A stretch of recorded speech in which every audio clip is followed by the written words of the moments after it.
Even as the stakes for succeeding in education get higher and higher every year, we're still choosing a mode of teaching that we know only works well for a minority of our children, and it's killing us. It's time to start talking about the most revolutionary option on the table: unleashing our superpower. Nothing, absolutely nothing, approaches the effectiveness of tutoring. It would be really hard to find an educational intervention that has the same rigorous research base and potential to improve student outcomes as tutoring does. Tutoring, lots and lots of tutoring. That is going to put them way, way ahead. Welcome to Tutoring the Human Superpower. I'm Giles Leeper. When my daughter was about 5 years old and we went to the Boston's Museum of Fine Arts, she loved the mummies. So we took a trip to the mummy section, which we'd been to many times before. And we were sitting there in silence, pretty quietly, just looking at them. And she asked me questions about the mummies, how long ago they were made, who they were made by, that kind of thing. And she asked me, who were they before they were mummies? And I was like, what do you mean? And I thought she meant before somebody made the actual wrapping or something. So I was trying to be very technical. And she said, oh no, who were they before they were born? And I realized she was really trying to get at something much deeper that wasn't just logistical, that was really philosophical about who were these people or before they were actually people. And I was taken aback. And I think usually I would have said something like, oh, let me answer this question and let's move on to the next question.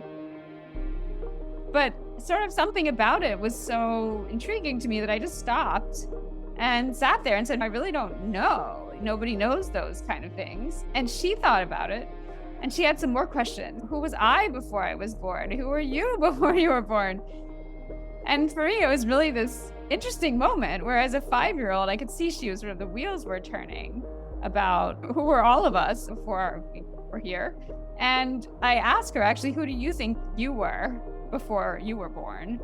Not thinking she would have an answer or thinking, I don't know. But she actually said, oh, very surely. Oh, I was an old man and I got sick of being an old man. And so I turned into a baby and that's how I became here.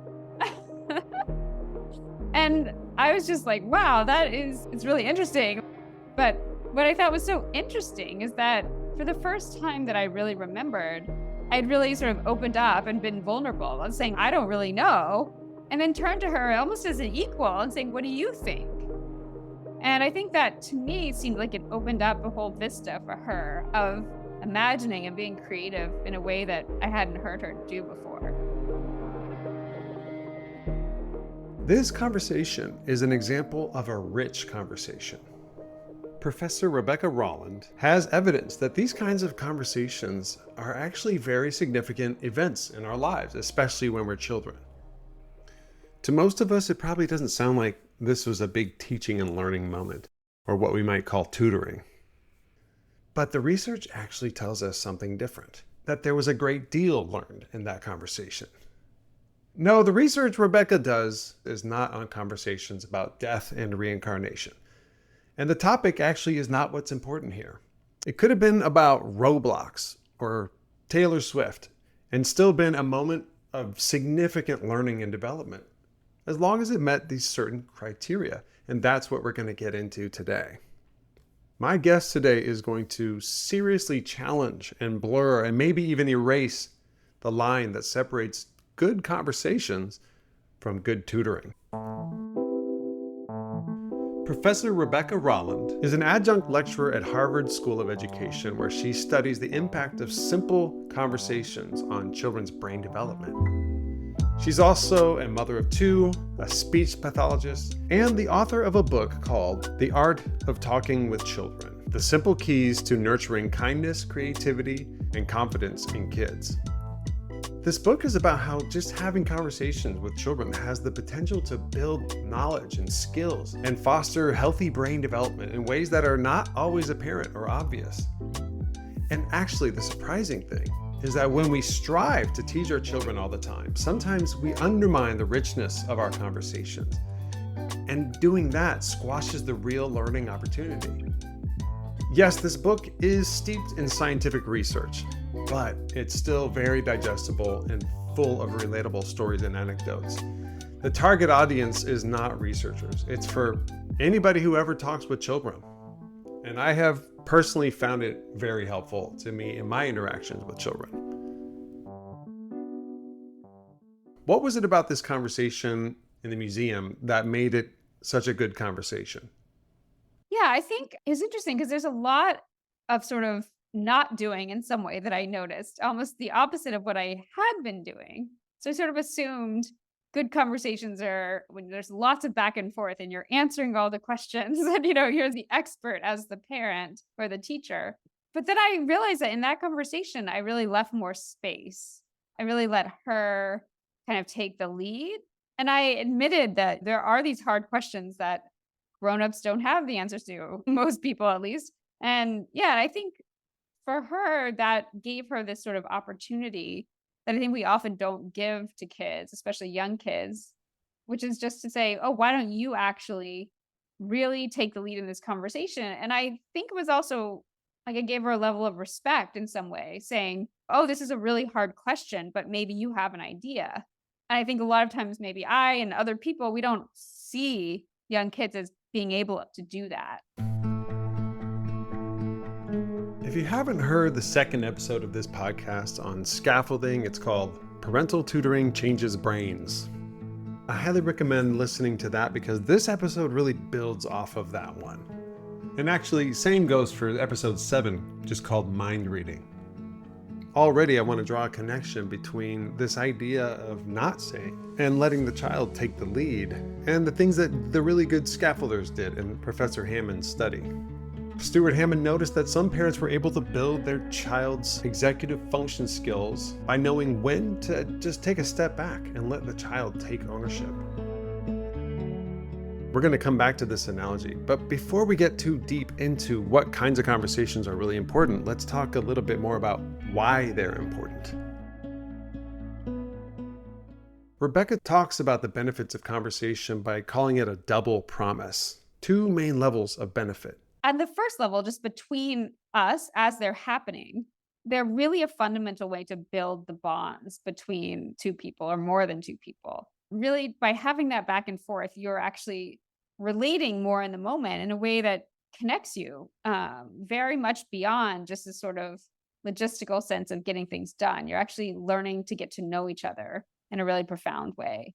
It really is about the human relationship and this sense of valuing another person and helping the other person feel like you really do hear them for who they are and all of their ideas, and you're interested in them when they really matter to you, and not just sort of matter in like a scripted way, like you say, oh, you matter to me, that, but sort of the uniqueness of them and their authenticity matters to you.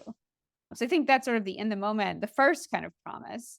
And then I really thought, especially as a speech pathologist, about the second promise, which is this longer term situation where children, when we have these kinds of conversations, they're actually building and developing skills that we don't see in the moment, but that will come later. All of the things like creativity, confidence, kindness, all of these are big ideas, but they're accumulating through all the very small micro interactions that we're having every day. So even though we don't see those things building right now, we can see maybe looking back 6 months or a year, how much children have changed.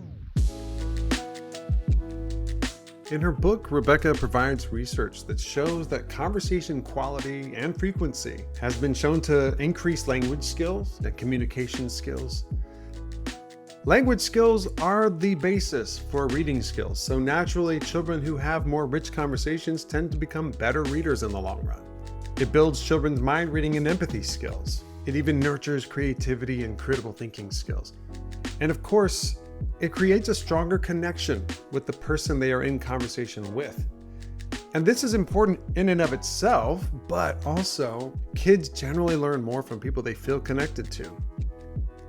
All of this makes for a healthier, more confident child. And the way to maximize all this power that conversations have is through something that Rebecca calls rich talk.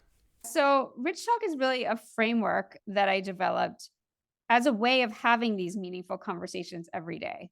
So making these big ideas things that we can actually do every day in ways that are fun for us, that are doable, and that are engaging and more fun and less stress. So it's really a way of thinking rather than saying, let's script our conversations. It's something that you can bring in to conversations throughout the day and keep in the back of your mind. For people who want to be intentional about the quality of their conversations with children, Rebecca tells us that there are some simple principles that we can keep in mind if we're trying to experience rich talk. She calls them the ABCs of rich talk. The A is for adapting. So this really means that we're trying to be responsive to the child or children in front of us in terms of what they really need in the moment. So that doesn't just mean what are their ages and stages, but it's getting really granular into what's their mood like. Is it the end of the day where they don't feel ready to have a long conversation? Is it a time when they really want to open up? So really paying attention to cues and responding to those cues. You also want to think about bigger picture factors. If you're with children in a classroom, what are their cultural factors that they're bringing in? What language are they coming in with? So being really responsive to both the current situation, but then also the bigger picture in terms of what children are looking for and what they understand and what they need. One of the terms that we've touched on a bit in this podcast already is scaffolding. And I wanted to see if you felt like scaffolding is a concept that relates to the adapting component of rich talk. Oh, definitely. Yeah. So yeah, I think that really is exactly what I mean when we're talking about being responsive, is saying not just what should this child know? Say this is a 4-year-old, but in this particular moment, they say something that's a lot more advanced. You're able to scaffold exactly that moment. And that's really being the most responsive, not just knowing a child as a general whole, but actually being present enough to be able to notice them in that moment and what they need in that moment. So yeah, I think that's really key. Scaffolding for somebody basically means putting just enough supports in place for a person to be able to do something they couldn't have done without the scaffolding. In episode 2, we were talking about scaffolding to help children solve problems for themselves that they couldn't have solved alone.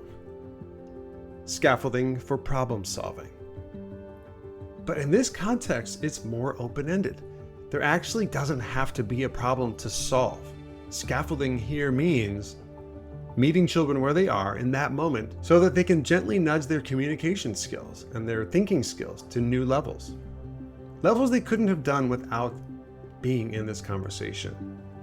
To scaffold in this open-ended way, Rebecca recommends participating in conversations in a way that expands children's thinking or language, or that explores, encouraging them to go beyond the limits of their current thinking, or that encourage children to evaluate their own thoughts and their own positions and ideas and strategies with a critical eye. Doing this well means starting wherever the child is already at, and then supporting elevation, but without a specific target in mind or a goal to solve. Okay, quick side note. I know this might sound like a lot, but the good news is that this kind of scaffolding is something we tend to do naturally. It comes naturally to many people. Rebecca's book is full of examples where parents are doing this kind of adaptive, open-ended scaffolding without even thinking that they're doing it. When Rebecca asked her daughter, "Who were you before you were born?" that was a great exploratory scaffolding question that might have occurred to many other parents as well in that situation, not just a mommy who's also a Harvard professor. So that's the A in the ABCs of rich talk. And the B is for back and forth. The back and forth is really key, and I think is getting away from a misconception of talking at kids. We don't want to think about it as a fire hydrant where sort of we're putting as much language into kids as we can. We found actually that it's the back and forth, meaning that you're taking a turn, a child is taking a turn, you're taking another turn, or another child is taking another turn. That back and forth is what really supports children to develop these skills, both their language skills, but even their social skills. So thinking about it really as that type of interaction where you're changing, they're changing, and it may feel less like a lecture and much more like a dialogue. That I think is really key. In the 1990s, some studies showed that some children hear 30 million fewer words than some more privileged children when growing up in, for example, a highly educated community. The kids who don't hear as many words tend to struggle in school and especially with reading. This led some people to think that healthy language development really comes down to the sheer number of words that children hear. But Rebecca's point here is infusing more recent research into the equation, some of which she's done herself, which showed that it's not enough for children to just hear these words spoken. If it were that simple, then maybe watching a lot of TV would fix the problem. Children need to be in the conversation. That means each participant getting multiple turns to talk is an essential part of language and social and brain development. So that's the B. And the C in the ABCs of Rich Talk is for child-centered. Child-centered is really thinking about our agenda and the child's agenda, and starting as much as possible with the child's agenda. So where does the child want to take this conversation? What are they motivated by? What are they worried about? Where is their attention drawn to? So you can think about this even if a child's not talking. So even for really young kids, if they're pointing at something or they look scared and they're passing a dog, you can really start to have your conversation center around this moment of their concern. So it's really thinking more about what kind of conversation do they want to have? What question do they have? Or what worry or excitement do they have? And centering the conversation around that. I think so often I found that we come in with our own agendas about a conversation, and that we're often at cross purposes with children. So we want to get one point across and they have something else to tell us. And I think this is just a reminder to really stop and try to refocus and recenter on what the child is actually wondering about.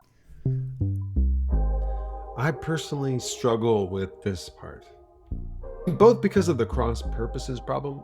Sometimes I definitely have my own agenda, but also because sometimes the things that kids want to talk about are just not that interesting to me, at least not on the surface.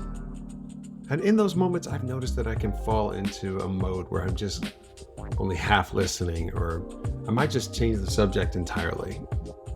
I guess I have a bias to think of a deep conversation as being like, the one about reincarnation and mummies. That sounds like a deep conversation to me. Those kinds of conversations I find interesting. But kids don't always want to have that kind of conversation. And since reading this book, I've challenged myself more often to see how a conversation about something that, happened in a video game or in sports at the playground at school can actually lead to a deep conversation. I have found that when I fully engage in what the child wants to talk about, by making expanding comments or asking self-evaluative questions, there is a depth there in what I previously dismissed as shallow. And I find it more enjoyable too. Certainly more enjoyable than halfway tuning out. And if I can find the discipline to stay more engaged in whatever the child wants to talk about, I think, or at least I hope, that I'll also be more trusted to care and engage when it's more serious stuff that they want to talk about. In the short while since I've been focusing on this, I feel like I already have noticed a significant increase in just our conversation frequency. So again, to sum it up, that's the ABCs of Rich Talk: adaptive, back and forth, and child-centered. And the benefits of Rich Talk, as I've already discussed, are huge and many. And what's more, these benefits are kind of embedded in the Rich Talk itself. How intentional do you have to be towards driving towards these benefits? Or is it almost like an automatic effect of having quality conversations?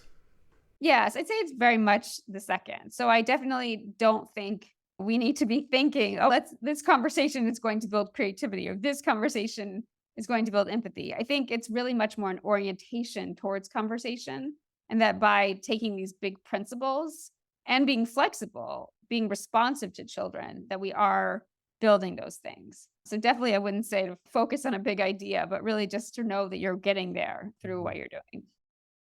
I began to think about the children who might have parents who, for whatever reason, can't be this conversation partner for their kids. Mental illness is a real thing. There's people who just don't have the time at all. What might be at risk for a child who just doesn't have this? And, they might come to school and they might not have teachers who are good at this either. What would we be risking there?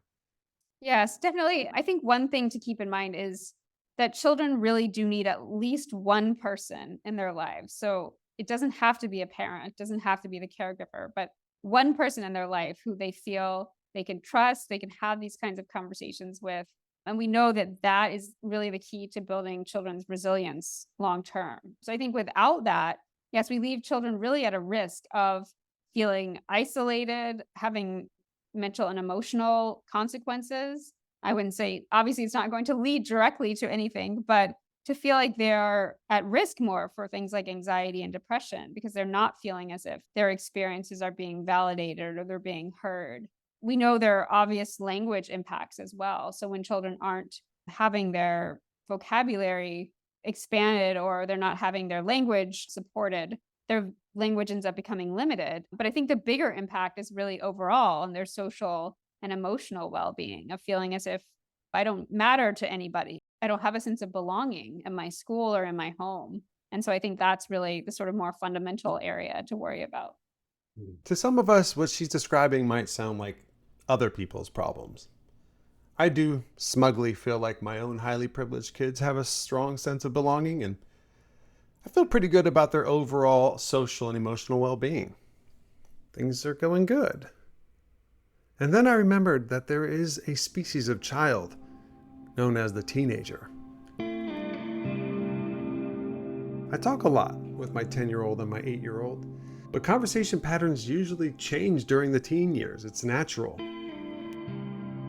Children start to seek more independence, and some emotional distance is healthy.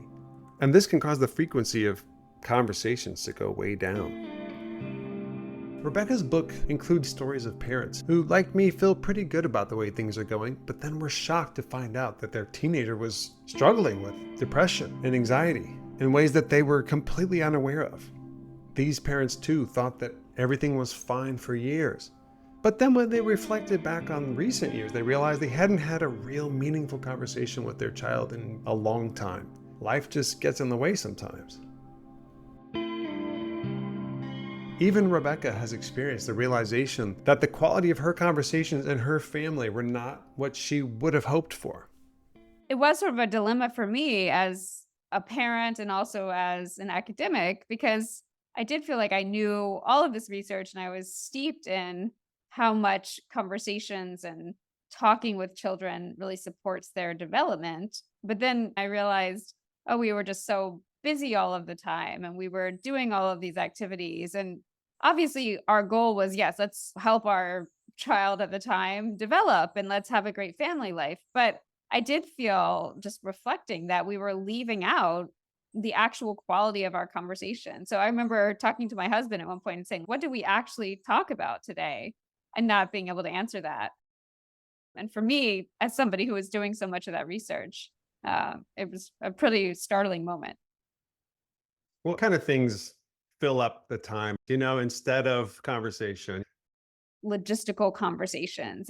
And I think looking back, it was a lot of that, of just the everyday management of tasks that have to be done, of activities, of plans, of just, do you have your shoes? So even when we are having conversations, they tend to be about getting from one place to the other.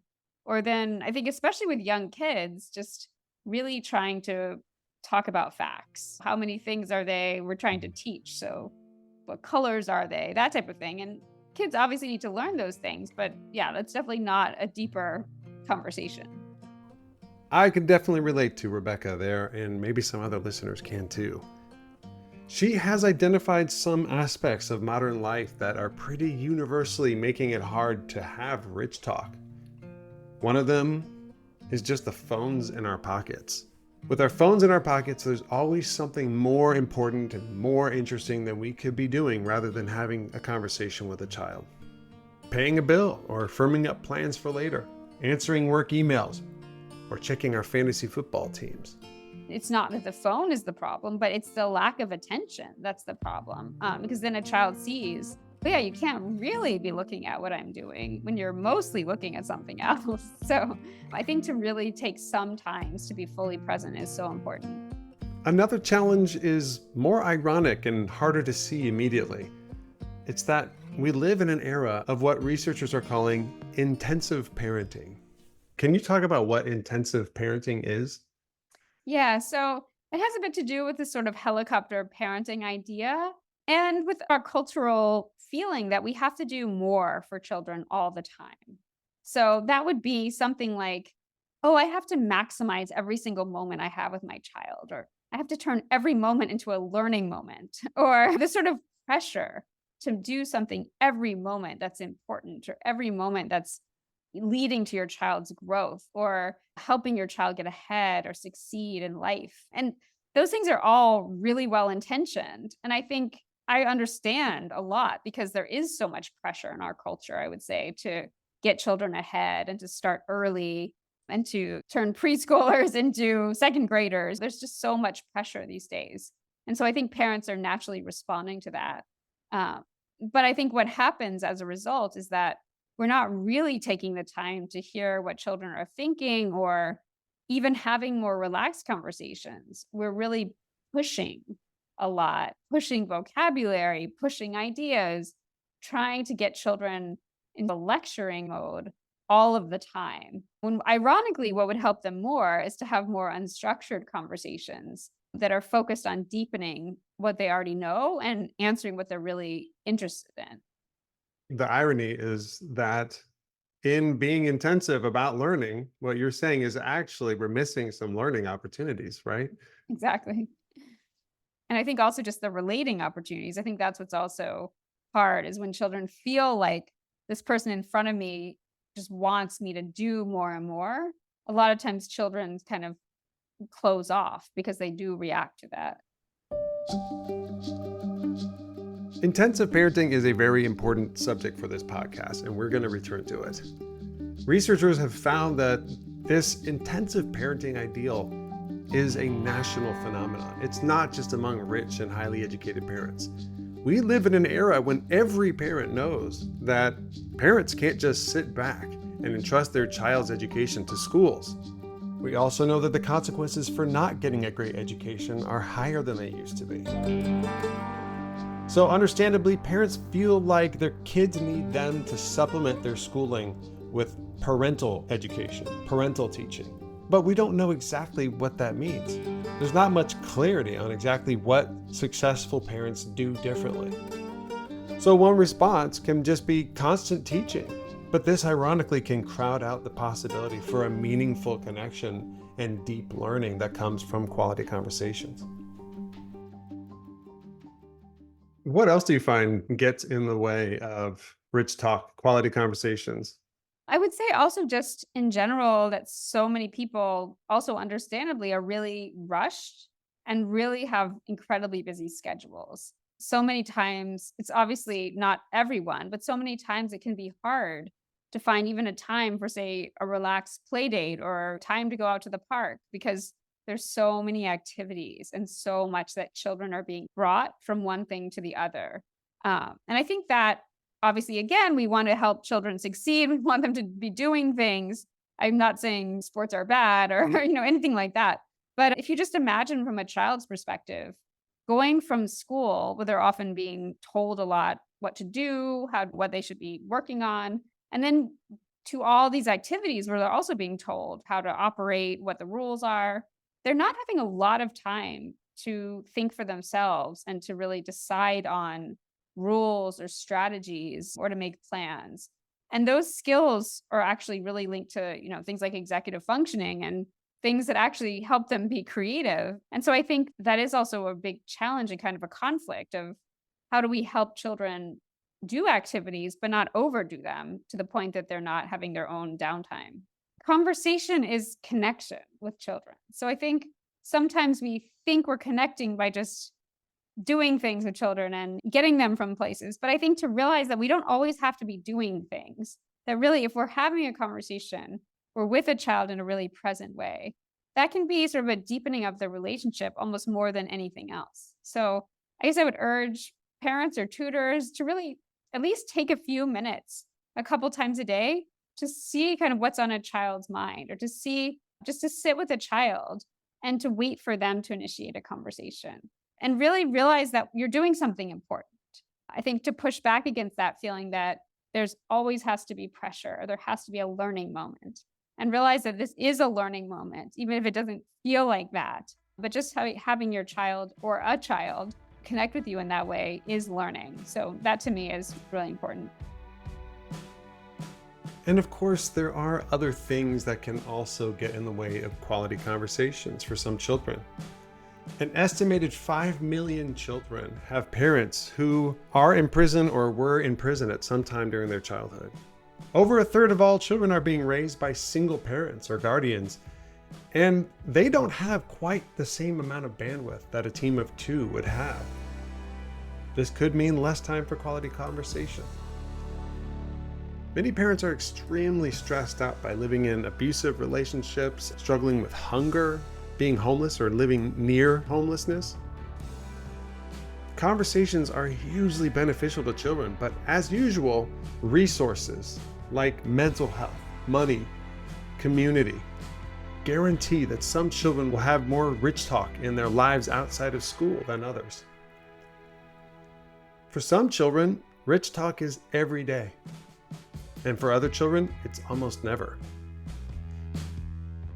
So as usual, I'm always asking, how can communities step up and fill in this gap? This concern is also on Rebecca's mind. Since this book came out, I've been doing a lot of talks and professional development to teachers in schools who are using the book or interested in using the book. And I really do think it's half targeted towards parents and equally half towards teachers and other people who are interacting with children in more helping professions. I've been really focused on how these principles can apply equally to being in classrooms. And that's actually the focus of my work moving forward too, is just really thinking about how to create even guides and supports for teachers to put this into practice. It seems hard for me, putting on my teacher hat, to be as adaptive, to be as back and forth, to be as child-centered for the individual child as I could in a parenting situation. Of course, teachers sometimes do have smaller groups or even one-on-one interactions, but I was wondering if you could speak to that challenge in my brain about the way that teachers can do the ABCs versus a Yes. tutor or a parent. Definitely. Yeah. So I think, especially when we're thinking about adapting, I think we're really thinking about how to adapt to the overall classroom. So a lot of my work has been in classroom climate. So how to create an environment that's welcoming for children, where children are talking with each other and listening to each other in more encouraging and constructive ways. So I think you can almost think about the classroom as a unit in that way. And how are you adapting to the needs of your class? So rather than thinking about this child and then that child, because certainly if you have 25 or 30 or even 15 children, it's very challenging to impossible to be literally adaptive to every child in every moment. It's not possible. But what you can do is create an environment, I think, where you're helping children to be responsive to each other, and you're modeling and teaching these principles so that children then, say, are listening more reflectively to each other, or they're prompting each other with questions, so that you're kind of a facilitator of that environment rather than you are someone who's back and forth with every single child.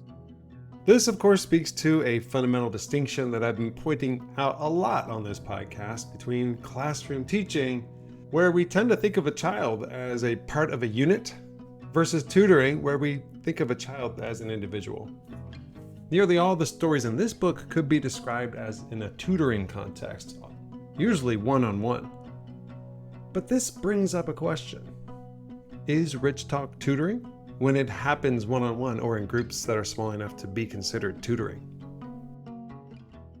So, of course, this podcast is called Tutoring the Human Superpower, right? So, I define tutoring a little bit unconventionally. For me, the focus does not have to be on academics, it's about the numbers. And teaching 3 or fewer students is tutoring. And I define teaching as a person doing something costly to them, requiring effort so that another person will learn something. Mhm. Your book has presented an interesting definitional challenge for me, because if a person is too focused on the learning aspect of the conversation, then that can actually undermine the learning that can come from the conversation as well as the connection. There is a lot of the book that focuses, though, on the things that can be learned when we're having a good conversation intentionally. Even when we're not necessarily driving at learning, we're still expending effort to have the conversation. What do you think about that? I guess the way I'm defining tutoring, is rich talk tutoring or sort of a gray area or just not tutoring altogether? I do think it is an interesting gray area, I would say, because you think about kind of intention and are you trying to teach something specific or are you trying more just give a framework for children to almost teach themselves or discover things? And I think both of those things are instructive, but in different ways. So it's really kind of what's your role? And are you more of the expert? Or are you someone who's more of a facilitator of children doing that on their own or kind of self teaching? So I do think it's an interesting question. Thank you for writing this book, and thank you for making the time to speak with me today. Yeah, thanks for reaching out. I appreciate it. So once again, our guest today was Dr. Rebecca Rolland, and her book is called The Art of Talking with Children, The Simple Keys to Nurturing Kindness, Creativity, and Confidence in Children. I highly recommend it for any people who ever have a chance to talk with children. And by the way, these principles, with maybe just a few slight modifications, also apply to speaking with adults. Rebecca has been interviewed on podcasts that are not focused on children. There's a lot of connection and learning that comes from quality conversations with really anybody. And at the end of these interviews, I try to take a moment to offer my 2 cents on what we've learned from our expert and how it helps to inform the central question of this podcast. What would it take for us to unleash our superpower? Now, rich talk might not match exactly with our current definition for tutoring, but it is a skill that involves a lot of mind reading and scaffolding. It's about adapting to and centering on the authentic interests and the personality and the state of mind of an individual that you're with. It requires adults to expend their energy with intentionality. And doing this causes children to learn extremely important skills. So whether we want to call it tutoring or not, rich talk is definitely a dimension of the very same superpower that this podcast is about. Rich talk is tutoring to me. Whenever I make the claim that tutoring is already playing a fundamental role in the modern structure of inequality, I often get a blank look from people in response. And I think it just comes back to different understandings of what tutoring is. I think people assume that I'm making a big deal about the kind of professional tutoring that sometimes happens when certain kids fall behind in certain subjects. But to me, that is the very least important form of tutoring that happens. I don't think it's a very big contributor to the state of educational inequality because I don't think it's all that effective. I think Rebecca's book does a better job of illustrating what I actually mean. Some children right now are growing up surrounded by highly educated people for conversation partners. When they are young, they might talk mostly with their highly educated parents and highly educated grandparents. But as they get older, they might find other adult conversation partners. Their topics of rich conversations might range from Minecraft to sports to relationships and spirituality concerns. But all of them can still be adaptive, back and forth, child-centered, at least to some extent. And their language skills, their reading skills, social skills, mind-reading skills, creativity, confidence, sense of connection to their tutors benefits immeasurably. Conversation alone is an extremely powerful tutoring tool. Meanwhile, another child has almost no access to these kinds of rich conversations, neither within their families nor their communities. In their local public school, they might get a teacher who has read Rebecca's book and is attempting to fill the rich talk gap by treating the entire class as a unit and attempting to implement these principles. But what's more likely these days is that their teachers are being held accountable for test scores at the end of the year, and there's a sense of urgency that this creates that will preclude almost any open-ended child-centered conversations. Every moment of the day will be planned out around passing a test that this child will tend to struggle with and possibly fail, because this child will not have the same chances to develop their language skills and reading, social skills, creativity, confidence, and connection to the adults in their life. These two kids, the one who has lots of conversations and the one who doesn't, might go to the same school and be held to the same standard. But while the doors of opportunity open for the first child, the child growing up without rich talk will face an uphill battle. And the thing is, this is a solvable problem. It's not that we don't have any idea how we could solve this. Communities could step up in the 21st century and make sure that all children have access to real, quality, rich talk for their entire childhoods. Communities will just have to unleash their superpower. In order to unleash our superpower, reducing the ratios in public schools down to 1 to 3 tutors per child is essential, but it's not enough. We will also have to train those tutors on the power of quality conversations. What Rebecca has taught me is that tutoring should not just be thought of as modern-day classroom teaching, but on a smaller scale. It's different. A tutor has the opportunity for adapting to the individual child, for a real back and forth dialogue with an individual child, and the ability to be truly child-centered in a conversation. And a classroom teacher just does not have the same capacity with 20 kids all at once. Rich talk is a powerful tool that a community could give its teachers by converting them into tutors. But if tutors don't know this research, then the inertia of our current system and the sense of panic about how inadequate our schools have been for the last half century might just lead teachers to waste this valuable opportunity. They might overscript each moment with well-intentioned urgency, kind of like parents, intensive tutoring. As complexity grows in every aspect of our lives, from parenting to the workplace, the skills that come from rich conversations are becoming not just nice to have, but absolutely essential. Communication skills, creativity, confidence, social skills, critical thinking, these are exactly what experts say our democracies, our families, and our workplaces all need more of in the 21st century. I predict that in the big picture, the longer we carry on with our current model of letting a child's family resources dictate who will experience a lot of rich talk and who will not, the more untenable and unstable all these institutions will become. Our democracies, our families, and our workplaces. In the past, when this has happened, when complexity raced ahead of our educational capacity, putting too much burden on our families and our parents, our communities have responded by banding together and sharing the costs of education to make educational privileges into community-supported rights instead. With Rebecca's help, and of course the help of the many scholars and researchers who did the research that her book is based on, I think we have more insight into how we can do that again, whenever we're ready to unleash our superpower. Thanks for listening. And as always, you can reach me at gilesleeper.com.